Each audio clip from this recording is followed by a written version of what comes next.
Haleluya, salam sejahtera dalam kasih Tuhan kita Yesus Kristus. Salam sehat buat kita semuanya. Percayalah bahwa hari ini kembali kita ada dalam keadaan diberkati Tuhan. Tetap sehat dan percayalah hari ini kita akan nikmati mujizat Tuhan menjadi bagian kita. Haleluya. Kembali bersama dengan saya, Pendeta Rudi Timbong, dalam program Makroni, makanan rohani hari ini, yang akan kembali memberikan kita kekuatan baru, yang akan kembali memberikan kita semangat baru untuk terus melangkah bersama dengan Yesus. Pasti kita menang. Haleluya. Makroni hari ini saya lanjutkan pada episode yang lalu tentang bagaimana Petrus bisa berjalan di atas air. Haleluya. Dia berani keluar dari perahu dan berjalan di atas air. Kita sudah tahu kemarin perahu bicara tentang perlindungan dan air bicara tentang persoalan, bahkan itu kematian. Tetapi Petrus berani melangkah di atas air seperti itu karena yang panggil dia adalah Yesus, dan dia fokus kepada panggilan itu. Kali ini dalam ayat selanjutnya kita melihat ayat selanjutnya tentang bagaimana Petrus bisa tenggelam. Saya baca Matius pasal 14 ayat 30.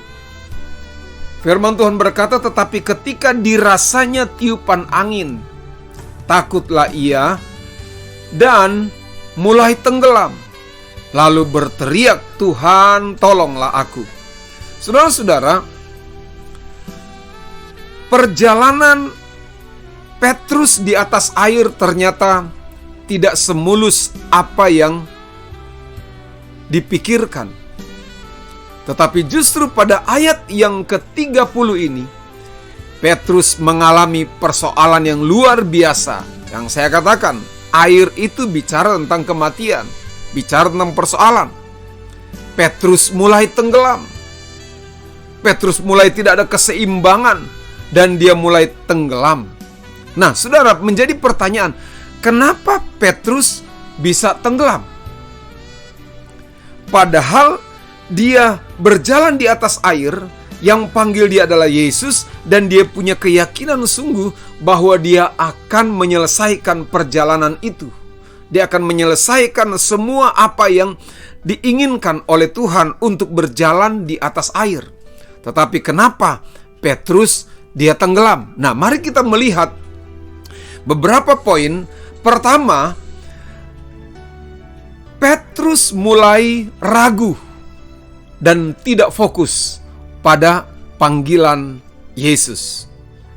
Padahal sementara berjalan, menikmati perjalanan di atas persoalan. Artinya, dia mulai menikmati sesuatu yang menyenangkan bersama dengan Yesus. Tetapi menjadi pelajaran penting bagi kita pada hari ini bahwa kenapa Petrus tenggelam? Sebab dia mulai ragu. Dalam perjalanan kehidupannya dia mulai ragu dan mulai tidak fokus pada panggilannya. Ada banyak orang dipanggil oleh Tuhan. Awalnya merangkak. Awalnya berusaha dengan susah payah untuk mencapai yang namanya target dan keberhasilan. Tetapi ketika sudah menikmati berjalan di atas persoalan, artinya sudah mulai menikmati perjalanan hidup yang menyenangkan. Kadang-kadang kita lupa. Kadang-kadang tidak mulai fokus.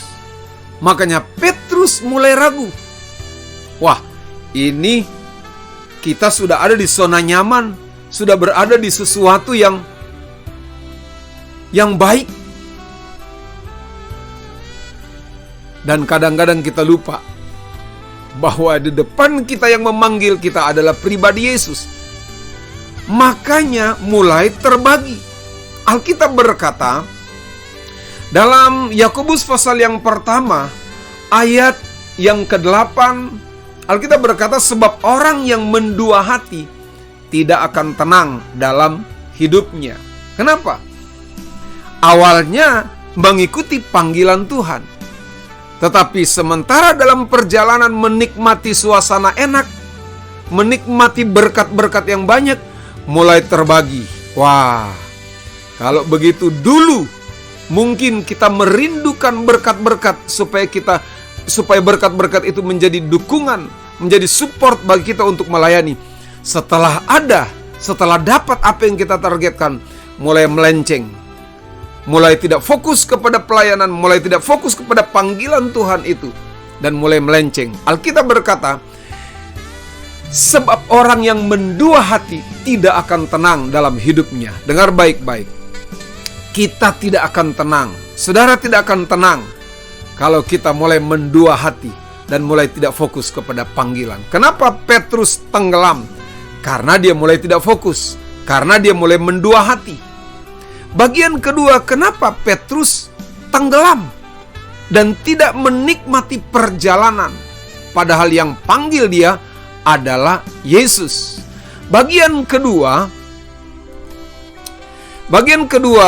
adalah berjalan dengan perasaan. Bagian kedua saya catat, Petrus berjalan dengan perasaan. Waduh, saya rasa udah enak kok. Saya rasa sudah mantap kok. Alkitab berkata, pada waktu dalam Matius pasal 14 tadi, ayat 30, ketika dirasanya tiupan angin, padahal itu baru perasaan saja, ditiup oleh angin. Bukankah yang panggil dia adalah Yesus yang sanggup menolong? Makanya baru dirasakan. Akhirnya Petrus tenggelam.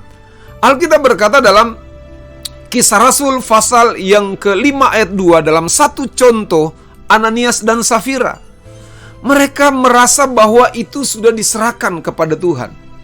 Ayat yang kedua dalam Kisah Rasul pasal yang ke-5 ayat 2, dengan setahu istrinya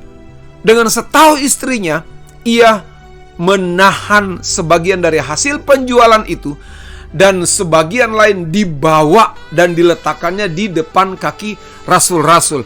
Merasa sudah menyumbang, merasa sudah bawa berkat, merasa sudah membagikan berkat itu kepada rasul-rasul, kepada pelayanan, merasa sudah membantu gereja, merasa sudah membantu pekerjaan Tuhan.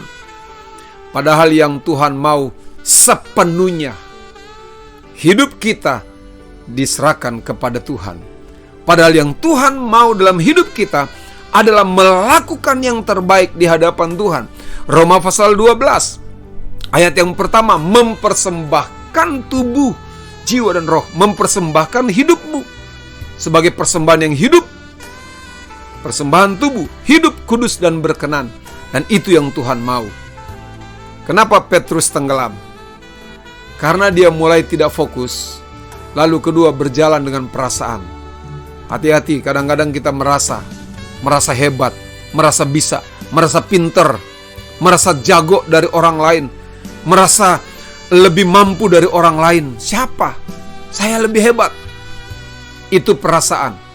Yang Tuhan mau harus melakukan dengan hati, melayani dengan hati, bekerja dengan hati, bukan dengan perasaan. Karena kadang-kadang perasaan itu membuat kita tenggelam. Haleluya. Menjadi perenungan bagi kita pada hari ini bahwa melangkahlah, fokus kepada panggilan tersebut, jangan sampai terpengaruh. Haleluya. Jangan sampai kita ragu dengan panggilan itu. Dan ingat, karena orang yang mendua hati tidak tenang, lalu jangan berjalan melakukan sesuatu hanya dengan perasaan saja, tapi lakukan dengan hati yang sungguh di hadapan Tuhan. Haleluya. Saya percaya ada berkat Tuhan tersendiri menjadi bagian kita, dan kita tetap melangkah terus bersama dengan Yesus. Sebab percayalah, Yesus sanggup menolong setiap kita. Yesus sanggup menjamah dan memberikan kemenangan bagi setiap kita. Haleluya. Tuhan Yesus memberkati kita.